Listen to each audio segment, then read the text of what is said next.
Olá! Hoje o papo é sobre algo que, olha, parece coisa de filme, mas é bem real. A computação quântica e a pergunta que não quer calar no mundo cripto. Será que o Bitcoin está em risco? Existe um debate assim intenso sobre essa tal ameaça quântica. E a nossa ideia aqui é tentar separar, sabe, o que é fato do que é, bom, especulação. E o mais doido, como o próprio Satoshi Nakamoto parece que já tinha sacado isso lá em 2010. Vamos ver o que ele pensou e o que estão fazendo hoje para proteger a rede, desde a base da criptografia até umas propostas bem concretas que estão rolando. E essa preocupação não surgiu do nada, né? A gente vê avanços tipo o Chip Willow do Google, isso acelera o desenvolvimento quântico e, claro, levanta a questão sobre a segurança de algoritmos como o SHA-255, que é, assim, fundamental para o Bitcoin. Certo. Então vamos tentar desembrulhar isso. É impressionante mesmo pensar que o Satoshi, lá em 2010, no fórum Bitcoin Talk, já estava pensando nisso. Ele até rascunhou, parece, duas estratégias. Tinha um plano A Né? para uma quebra assim súbita. A ideia seria congelar a blockchain num ponto seguro, honesto, e aí migrar tudo para um hash novo. Uma medida radical de emergência mesmo. E tinha o plano B, que seria mais gradual. Programar uma transição mais organizada para um hash novo a partir de um bloco específico no futuro. Isso exigiria que todo mundo atualizasse, claro. Uma visão de futuro bem interessante. Exatamente. E para a gente entender o risco de verdade, a gente precisa separar assim duas coisas diferentes no Bitcoin. Uma é a assinatura das transações, que usa o ECDSA.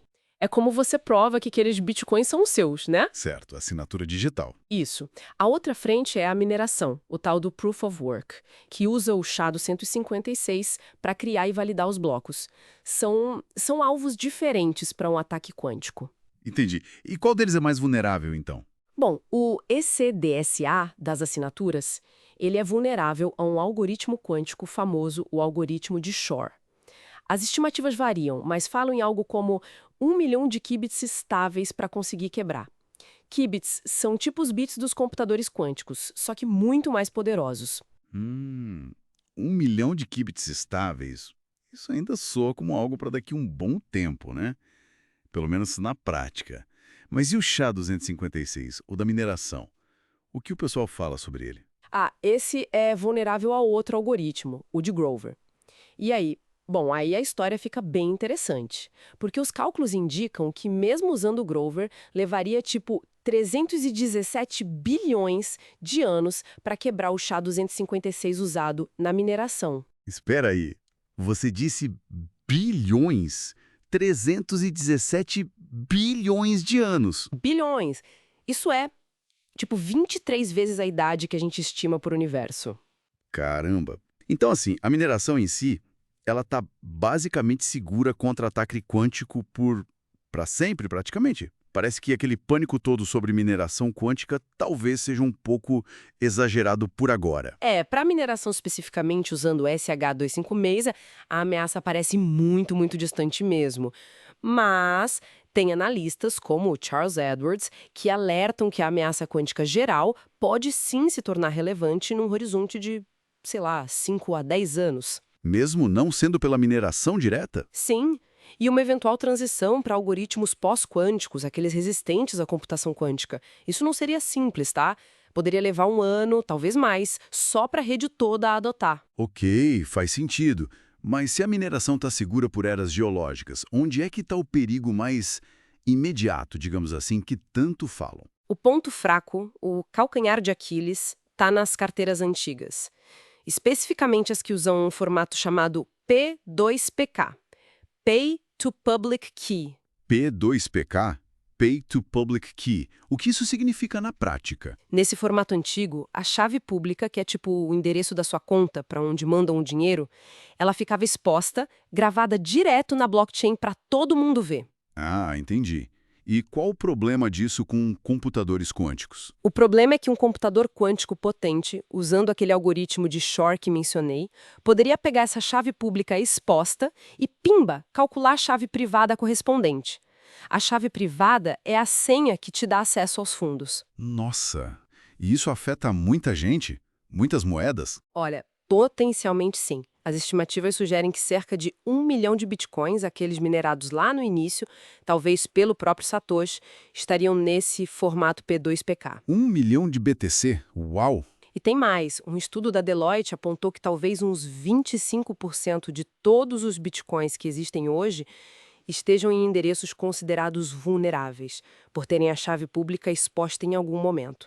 É importante dizer que o formato mais comum hoje, o P2PKH, já é mais seguro nesse sentido. Ele esconde a chave pública até você gastar. Caramba, 25% da rede é muita coisa, incluindo talvez o do próprio Satoshi. Tá, então, diante desse cenário, o que a comunidade está pensando em fazer? Quais são as propostas? Existem planos bem concretos sendo discutidos, sim. O Jameson Lopp e outros desenvolvedores, por exemplo, propuseram uma abordagem meio que em fases. Primeiro, criar incentivos fortes para as pessoas moverem seus bitcoins desses endereços vulneráveis, como o P2PK, para endereços novos já preparados para a era pós-quântica, resistentes. Incentivar a migração faz sentido. E depois? Numa segunda fase, talvez proibir que se mande dinheiro para esses endereços antigos e vulneráveis. E aí vem a parte mais drástica. Talvez até congelar temporariamente os bitcoins que ainda estiverem nesses endereços vulneráveis, tipo por uns 5 anos. Congelar? Uau!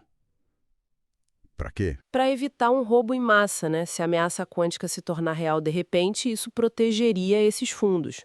Claro que depois teria um plano, um BIP, uma proposta de melhoria do Bitcoin, para permitir que os donos recuperassem esses fundos congelados de forma segura. Entendi. É uma medida forte, mas talvez necessária. Tem outras ideias rolando? Tem sim. Falam numa BIP 360 para criar tipos de endereço pós-quânticos padronizados e uma proposta chamada Hourglass, do Michael Casey, que talvez limitasse o ritmo com que carteiras muito antigas pudessem gastar. Mas, óbvio, tudo isso tem desafios, né? Imagino. Quais? As assinaturas pós-quânticas, por exemplo, costumam ser maiores, ocupam mais espaço nos blocos. Isso pode reacender todo aquele debate antigo sobre o tamanho do bloco, a capacidade da rede, e conseguir consenso para aprovar uma BIP no Bitcoin, a gente sabe, é sempre um processo. Demorado, complexo. É verdade. Consenso no Bitcoin não é trivial. Bom, então só para a gente amarrar tudo. A quebra da mineração do SSA 256 por computadores quânticos, isso parece coisa para daqui muitos bilhões de anos. O perigo real, mais próximo, está nas carteiras antigas, as P2PK, que expõem a chave pública. E isso pode afetar uma fatia considerável dos bitcoins, talvez até os do Satoshi. E o mais incrível é que o próprio Satoshi parece ter antecipado essa necessidade de adaptação. Exatamente. Acho que o ponto-chave é ver que a comunidade não está parada.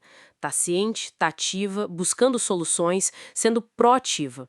Desde planos de migração até medidas mais extremas, como esse possível congelamento. É uma resposta a um desafio tecnológico que a gente nunca viu antes. Essa proatividade é fundamental, sem dúvida. Mas isso tudo levanta uma questão final, talvez um pouco espinhosa para a gente pensar, né? Considerando que uma parte significativa do Bitcoin, incluindo talvez a fortuna original do Satoshi, possa estar nesse risco quântico. Quais seriam as consequências, tanto econômicas quanto para a confiança na rede, se medidas drásticas como esse congelamento de fundos se tornassem a única saída para garantir a segurança futura do Bitcoin? Fica aí a reflexão para o pessoal.